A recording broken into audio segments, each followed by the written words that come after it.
Hey everybody, it's Chainsaw Reacts once again, and welcome to the 7th episode of the Chainsaw Reacts podcast. Today's podcast is going to be covering 3 topics, 1 movie topic, and 2 gaming topics. The first topic I'll be discussing is Captain America Civil War. The official synopsis has been revealed for that film. I'll talk about the synopsis of that film. I'm also going to be talking about the confirmed casting so far for that film, the rumored casting, and basically my speculations of where this film is going to be taking us for the 2 hours plus however long minutes that will be happening with this film, and basically my speculations on what's going to be happening.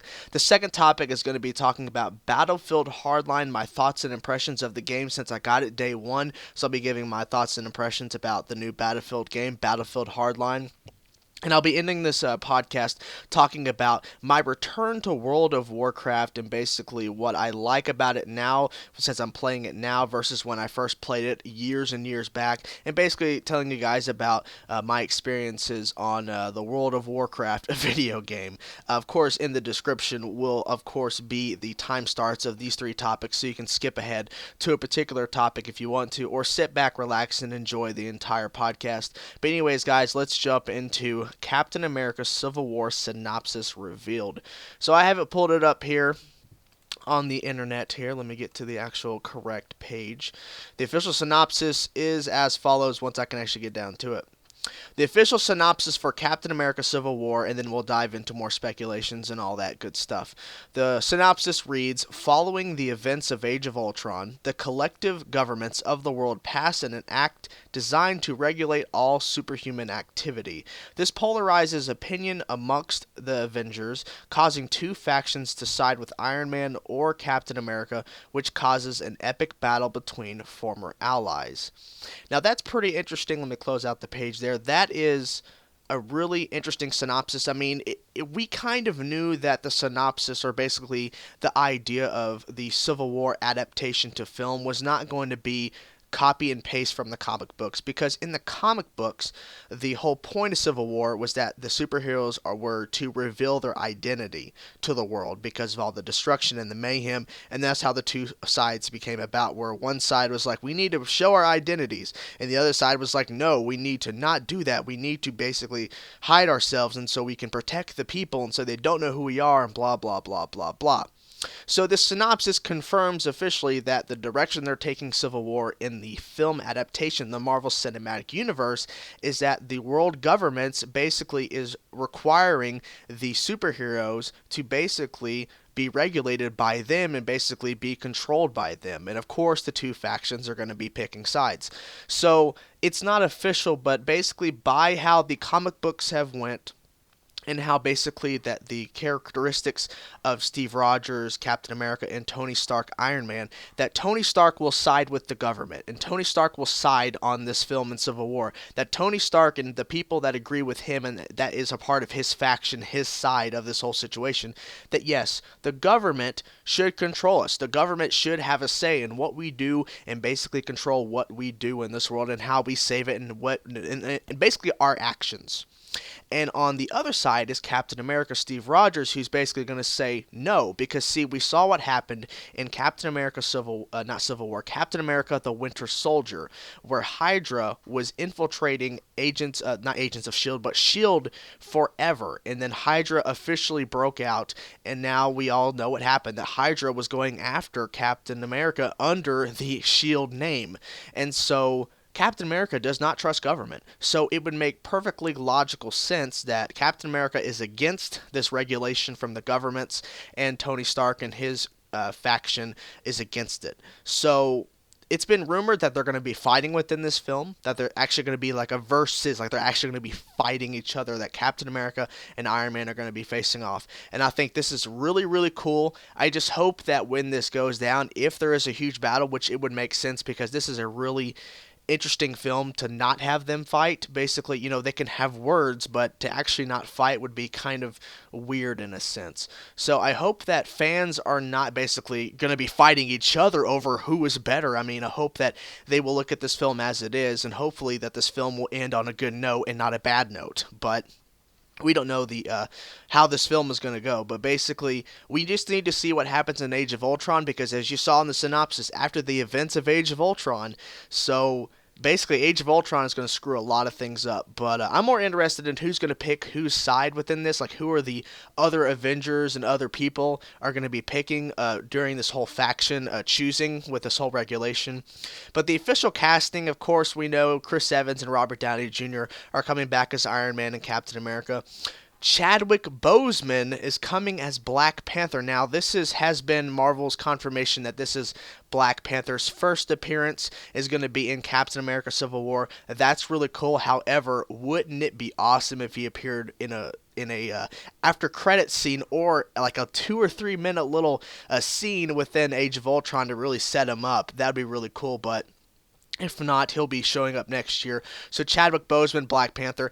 Anthony Mackie as Sam Wilson / Falcon. So Falcon is going to be in the film. Of course, we've kind of figured that was going to happen since he was basically a big hit. They added finally Falcon into the cinematic universe. So it's pretty obvious he's going to be picking Captain America's side on this whole situation. Because since, Falcon and Captain America are best buds. Sebastian Stan is returning as Bucky Barnes / Winter Soldier.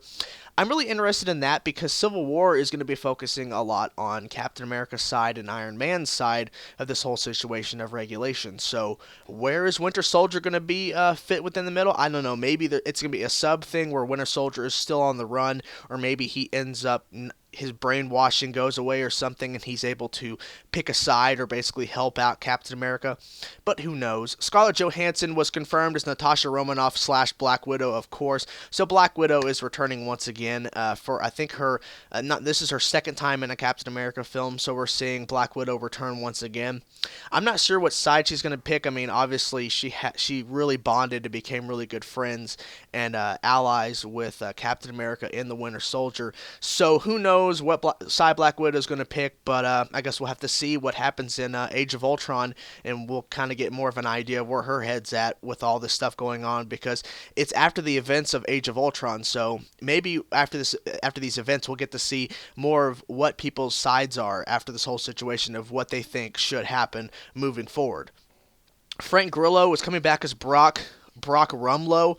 That is also Crossbones. Now, Frank Grillo, he was the bearded figure. If you don't remember him off the top of your head, basically, he was one of the guys that was like there at the very beginning of the film, and then he was one of the guys within the elevator scene in The Winter Soldier, and he was the guy that basically Falcon fought at the end, where the guy who got burned up really bad, and we saw that shot where he was getting on a gurney. He was really burned up really bad. He was fighting Falcon while all the other fighting was going on at the end of the film in Winter Soldier. So Brock Rumlow, Frank Grillo is returning as Brock Rumlow, who is basically Crossbones. So maybe he'll be Crossbones within Civil War. Now this says it's confirmed. However, as far as I know, now I could be wrong, Marvel has not officially announced this, but a article came out that when Jeremy Renner, who plays, of course, Hawkeye within the cinematic universe, that Jeremy Renner was signed on to do another film, and then Jeremy Renner, when this announcement came out that he was joining this film that was going to be shooting at some point this year, that it said that after he's done shooting for Captain America: Civil War, he will be going over to this film to start production for this film. So that kind of got out there. So it's not been denied, I don't think, by Marvel, but it's also, as far as I know, not confirmed. But let's say it is. It makes sense. Hawkeye's in the film. He was supposed to appear in Winter Soldier, but it didn't happen because of scheduling conflicts. So there's that. Emily Van Camp will be returning as Sharon Carter. You saw her a little bit in Winter Soldier. Daniel Bruhl is confirmed as an unconfirmed. He's confirmed in the film, Daniel Bruhl, but he's confirmed as an unconfirmed villain. Now, everyone's been saying Baron Zemo. Now, that'd be really cool, but whoever he plays will be interesting to see, since technically Iron Man is not going to be a villain, because Robert Downey Jr. has come out and said that he doesn't really look at himself, at Iron Man in Civil War, as a villain. But who knows? So if Baron Zemo or whoever Daniel Bruhl is playing as an unconfirmed villain is the actual villain in all of this, then maybe Iron Man and Captain America have a fight in the middle of the film and then team up to fight the actual villain or whatever. But my speculations, as we've been rambling on about this, but we only have 3 topics, so we can't rush, really. My speculation is that the fight will be intense. The fight will be intense because Avengers and sub-characters are picking sides. I mean, there's probably going to be more characters popping up. I mean, everyone's been speculating Spider-Man's going to be showing up in Civil War. It makes sense if he does, because he's supposed to be appearing in a Marvel Cinematic Universe film first before 2017, so it would make sense. I mean, they've not confirmed it, but Spider-Man's been rumored to appear. Mark Ruffalo has been rumored to be coming back as the Hulk, or being just Bruce Banner in general. There's also been talks about having Thor in the film, but I mean, if they at least have Captain America and Iron Man, because that has been confirmed, of course, for the storyline, then other than that, I mean, you really don't have to have every single Avenger, because I mean, they have said that that Thor Ragnarok, which is the third Thor film within Phase 3, will be taking place immediately after Age of Ultron. So Thor is probably not going to be available for Civil War. So who knows what direction that's going to go for him.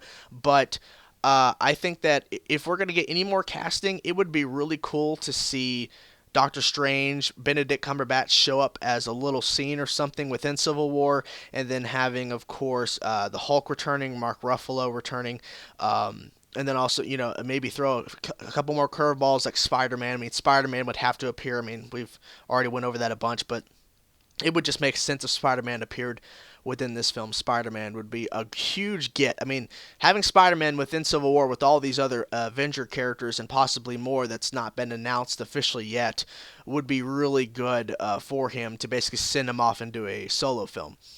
But, I mean, so far, this film is looking to be basically Avengers Civil War. I mean, if they announce Mark Ruffalo and they announce Chris Hemsworth, they're all like, all the Avengers are returning for the most part, and Paul Bettany as Vision, and Quicksilver and Scarlet Witch, they're all returning back for Civil War. I mean, come on, it's Avengers Civil War. Just rename it.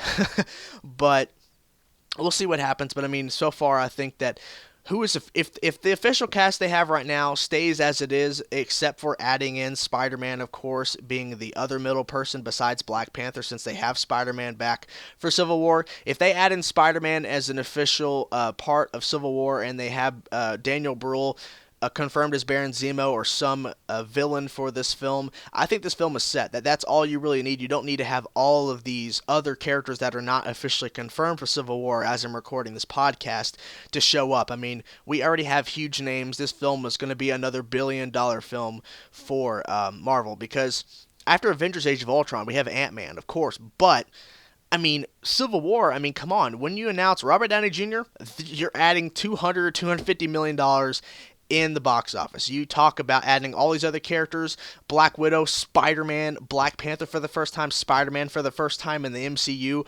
You're pulling in big bucks. People are going to be lining up to see this film again and again and again. So this film, in my prediction, will be another billion-dollar film just like Age of Ultron. So we'll see what happens.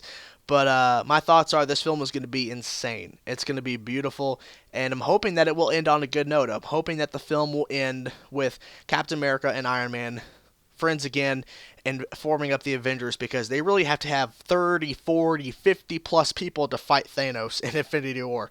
So we got to be friend and friend again, but we need to have this conflict that makes sense, because we already saw the destruction of New York within Avengers 1. I mean, Age of Ultron is going to be destroying like multiple cities or killing countless people. It would make sense for this whole situation to go down, but we don't need this overlapping Infinity War. I mean, we're having Thanos who's getting the Infinity Gauntlet, and he can kill an entire population of people, without even breaking a sweat with the Infinity Gauntlet. So we kind of don't need Civil War hanging over all this other things, but we'll see. This film is probably going to be a long film, so expect to sit down for a long time within Civil War. So there's my thoughts. Let me take a little sip of my drink. Move the mic away. Okay, let's jump into Battlefield Hardline. My impressions and thoughts about the game. Now, a little bit of a backstory about my history of Battlefield. Not going to spend too much time on it, but basically leading up to why this game right up front really switched me around in the Battlefield series. So, Battlefield 3 was my first game that I ever got introduced to in the Battlefield series. I knew about the previous Battlefield games, my friends played them, but I wasn't really interested in them because I was playing Halo and Gears of War and Call of Duty, so I had all these other first-person shooters, so I never really got into them. So my friend basically said, "Dude, you need to try out Battlefield 3." So I tried out the beta. I believe they had a beta. I'm pretty sure I played the beta. That's why I got the game day one. So Battlefield 3 came out, and I played it for a while. I enjoyed it, but at the time I was so much into Call of Duty, it just reminded me a lot of Call of Duty. Not really the mechanics and how the game plays, because they both play differently, I know that. But it's just like it's another war game, and I was at that time not really into it. So I played Battlefield 3 for about a month or so, and then when Elder Scrolls V Skyrim was released, I turned in Battlefield 3, got $30 for it, went and got Skyrim on day one, and didn't look back. Battlefield 4 came out, was not interested, especially since the fact that the servers were down all the time, you couldn't play, blah, blah, blah. I'm spending too much time. Get to the main point here, Chainsaw. Get to the main point. The main point is this. A couple months ago, when the beta came out, the official, where it was a public beta where anyone could download it on the old consoles, 360, PS3, or new consoles, Xbox One, PS4. The public beta, my friend basically convinced me, dude, you need to download the public beta, and so I did. Played it, Cops and Robbers. I mean, when I heard about the concept way before the beta, before I played the beta, I'm like, I don't care. But when I played the beta and played the multiplayer, played Heist, it was really fun. I'm like, wow, this is really, really cool. So I went and pre-ordered it, and I got it day one. Let's get into this thing officially. So my impressions of Battlefield Hardline is that this is a nice change up from the previous Battlefield games, because in general, there are so many other first-person shooter war games that have come out since the popularity of Battlefield and Call of Duty for all systems, because it's just a huge market. But to see Cops and Robbers, it's really interesting, and to see the campaign, and not really talking about the multiplayer, but the campaign of Battlefield Hardline is very interesting, because it's, of course, it's not about war. It's not about end of the world war where everything's blowing up and everything's being destroyed. You're basically following a cop, and I can't not remember his name off the top of my head because I've not played campaign too much, but I've played a couple of the episodes, and so it really has me pulled in, but I don't remember the character's name off the top of my head. But you follow a cop who is basically going around arresting people, finding out what's happening with gang members and basically drug kingpins attacking other drug kingpins, and you're following the story. And how they've really set it up is that you play episodes, and you go through episodes, and it kind of plays like a cop TV show, which is really interesting for a game to kind of go in that direction, to take a campaign that could be just like a very generic and simplistic. You're a cop, you're going around killing drug people, and that's it. There's no real story. You're just running around, shoot, shoot, shoot, shoot, shoot, shoot, shoot. You have the option to shoot people, or you have the option to flash your badge and arrest people and earn reputation that way, and earn a level. You level up your expert style or whatever in the campaign, so that's kind of an interesting twist. You, of course, can upgrade and buy new weapons and buy new accessories for your weapons within the campaign. Of course, it's multiplayer, but the campaign actually has a story. There is a narrative. You actually meet new people. It's not like you have the same partner and all you do is see the chief all the time. There's no new characters. You're always being introduced to new characters within the story of this film, the campaign, not the film, but the story of the game, that you just want to keep playing. You want to keep seeing what's happening. You want to keep going, and you can play the campaign in a way, in one way of just shooting everybody, and then you can go back and play the campaign again, flashing your badge and arresting people and playing it more stealthy. I mean, or you can just mix and match through the campaign. I mean, it's that interesting. I mean, I think that the settings they've picked for some of the episodes, as they're called, not levels, but episodes, or not missions, but episodes, is really interesting. There's one thing where you're starting off in a vehicle, and you're just driving along, you're talking to your partner, and then you're walking through like the hood, you're walking through like these back alleys and streets. You have to go talk to somebody to confront him. And then there's one level, you're in the swamp. I mean, it's just really interesting, some of these places they've picked for your character to be in. Now, on to multiplayer. I think the multiplayer is a nice change up. It is a lot. It reminds me a lot of Battlefield 3, but the difference is that it's not like a huge war going on. You can either play as a cop or a robber, and some of the some of the game types are really interesting. You have your typical team deathmatch, your heist, which if you're a bank robber, if you're on the bank robber side, you're trying to break into the vaults at the bank or break into a vault, steal money, and then take it to these drop-off points for helicopters to pick up, and they fly away. And then the cops, of course, got to stop you. The cops have infinite lives, and if you're a bank robber, you and your entire team of people, 16 people, have 100 lives. So you can only die from your team 100 times total through your whole team before the cops win. If you can, of course, get both packages to their designated areas on the map, you win the game. And of course, when you switch to cops now, because they're both rounds, you play 2 rounds within each map. One round you're the bank robber, one round you're the cop. When you're the cop on these game types, you have infinite lives. You can kill them all you want. You can die all you want being a cop in heist, and the cops will never lose unless both packages get sent to their designated areas after the bank robbers break into the vault. Last night, me and my friend played Blood Money, which was a really cool game type. It was you have the cops and robbers. The robbers are trying to steal. The bank robbers are trying to steal the money from the vault, take it to their vault, and steal the money. To keep it away.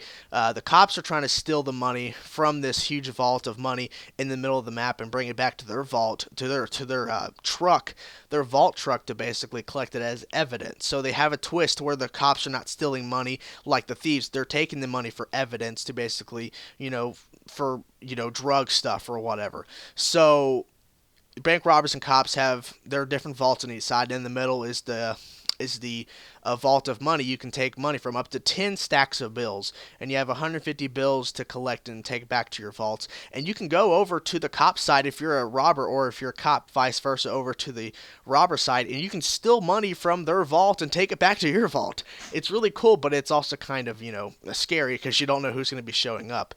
The reason why I'm rambling and the reason why I'm talking about all this and giving you kind of a backstory about, what me and my friend are doing is because you can tell within my voice and how I'm talking. I'm really excited to play this game. I played almost every day ever since day one it came out, which is only a couple of days ago, but it's just really fun to play. I don't really get bored of it. There's different ways you can play the game. There's different ways you can basically set up your classes. I mean, there's just a lot of excuse me there. Wow, my voice went to shit, didn't it?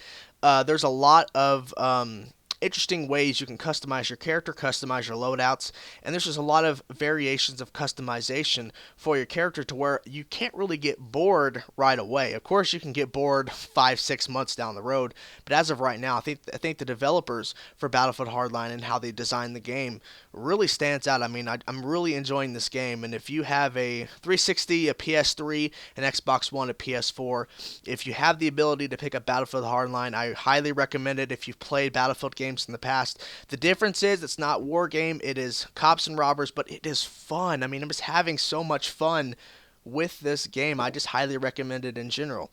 So we'll get to the last topic today, guys. We'll probably keep this podcast short and sweet, maybe over 30 minutes, who knows. Take a sip of the drink, and we'll finish off with my return to World of Warcraft. Oh my god, my voice is just drying up. It's screwing up. You heard it. You're the little... So anyways, guys, let's get into World of Warcraft. Now, for some reason about 2 weeks ago or something like that, I had this kick to just start wanting to download a free MMO. I don't know why. So I started looking up free MMORPGs on the computer. I found DC Universe Online, which became free to play. Now you can obviously pay for a premium and some other thing above that or something, but you can play it as a free player. So I played it for a little bit. It was kind of fun. I found a MMORPG that was free, similar to World of Warcraft, called Terra Rising. I played that for a little bit. I mean, it was okay. Then I just saw that I thought to myself, oh yeah, I can go play the World of Warcraft starter pack, which will be up to level 20, and there's a lot of limitations, but you can play the game to level 20. So I did that for a day, and then when I logged back on, they basically said, hey, 50% off for the battle chest for World of Warcraft. I'm like, the battle chest, okay. 50% off, it means it's not 20, it's $10. I went in there to go buy it. It was $5. $5 for World of Warcraft, all of the game, Burning Crusade, Was Wrath of the Lich King first or was Cataclysm first? Well, both of those, and Mist of Pandaria, and then Warlords of Draenor is not included. That's the newest expansion that came out last year in 2014. Um, but see, back when I first started playing World of Warcraft years ago, back when my friend really was like convincing me to do it, all I had was World of Warcraft and the Burning Crusade. And my friend had, of course, both those, the original game, expansion Burning Crusade, and the newest expansion, I think it was Cataclysm. Whatever expansion comes out after Burning Crusade he had, and I only had Burning Crusade and the original World of Warcraft. And after about 2 months, I stopped playing the game because back then I was still in high school and I really didn't have a lot of time. And I really don't have a lot of time now, but I find time to play the game. I don't know why, I just felt like I wanted to get back into it because I had so much fun back then playing the game. And since I've gotten the game again, it's just been really fun to just kind of create this character and kind of go to the auction house and sell items and basically get better gear, do dungeons, do these quests. I don't know. It's just really fun to me. And the issue is that I've joined like two Facebook groups that are World of Warcraft affiliated, like World of Warcraft fanatics and World of Warcraft, just a group with a lot of people, and all these people post pictures and stuff like that. And I don't really understand it because at the end of the day, I mean, back when I first played World of Warcraft, I was a noob. I had no idea what people were talking about in the chat. Like when I was in dungeons and people were like saying blah blah blah this and using like acronyms, and I was not understanding what was happening. I'm like, I don't know. I'm a damage guy. That's all. I'm just damage. I just run up to enemies and just hit them, like hit. And that's all I did. I just didn't understand it. And to this day, now I'm playing it again years later. Still have no clue. I posted a photo of my character, which I'll probably throw up on screen if I haven't. If I have not, then oh well. But I had a picture of a character of mine that I created, and it was a character I'm playing more regularly now. So I posted a picture of him, and then I got these comments saying, "Dude, you're a Fury warrior, and you have a shield on your character." I'm like, I don't know. I mean, I'm trying to get armor. I mean, I'm trying to have defense here. And everyone's like, "Dude, you're a Fury. Have two weapons. Don't have a weapon and a shield." And I knew this was going to happen because the first time I posted a photo was actually the photo of when South Park and World of Warcraft crossed over within that South Park episode. And then when I posted that photo, it got a lot of likes. I'm like, hey, cool, people like this photo and people remember that South Park episode of World of Warcraft. And I'm talking to the World of Warcraft fans, so this is really cool. And then the comments were like, yeah, I remember this episode, I love it. And then here comes the 10 comments, 20 comments, 30 comments of just like, dude, remember when they did this and this character had this, and then Kyle's character did this thing that they're not supposed to do because you can't do that in the game, and they screwed this up, and I'm like, wow, they're getting really technical.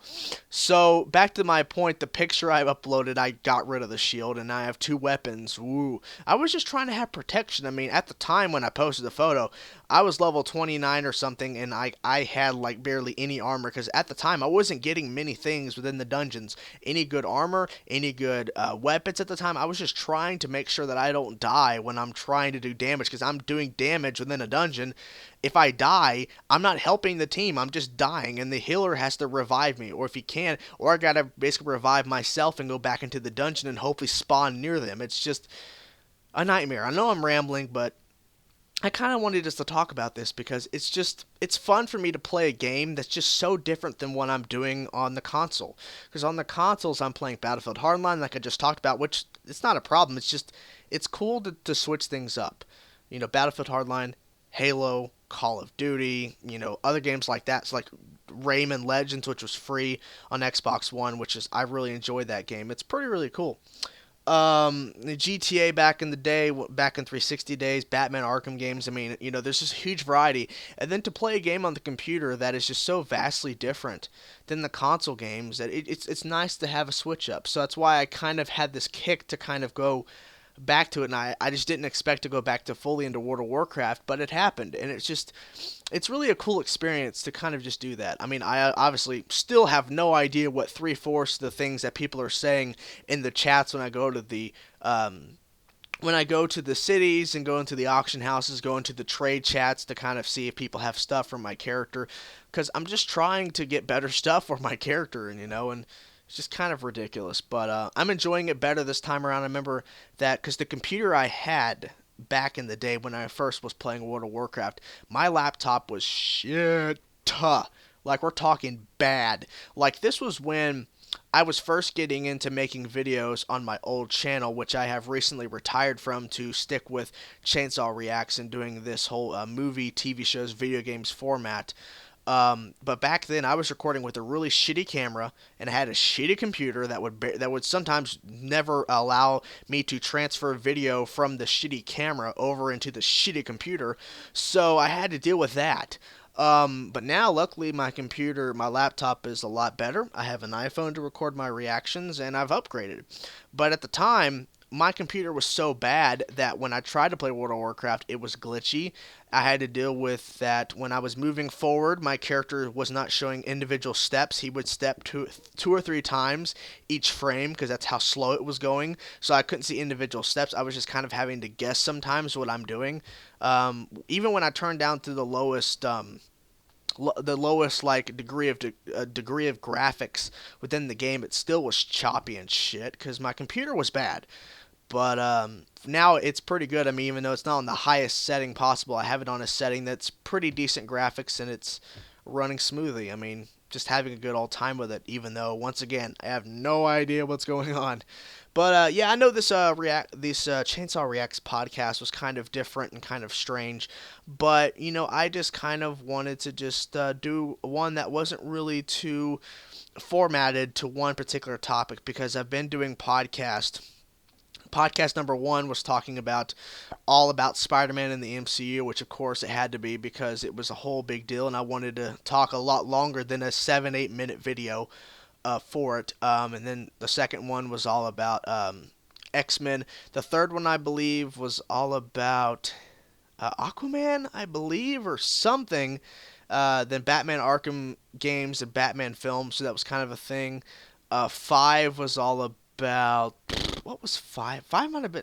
See, I'm confused. 5 was all about the Harrison Ford plane crash. That was kind of a different one there too. Harrison Ford plane crash, Marvel DC talk, and then 6 was all about Star Wars. So, and this one was just different. It has three different topics. I mean, 2 are game related, but 1 is a movie, which started it off. So, I like to have these podcasts that are all about one particular topic with a few different things within the same topic. Discussing Rogue One, Episode 7, 8, 9, prequel, and the original trilogy of Star Wars. And then having the podcast like this, where I talk about Captain America, and then I jump off into Hardline, Battlefield, and then jump off into World of Warcraft. It's fun for me to do. So expect that from time to time from the podcast, where some podcasts are all about one central idea, and some podcasts are a wide variety of topics. So anyways, guys, thank you guys for listening. That is the end of the Chainsaw Reacts podcast.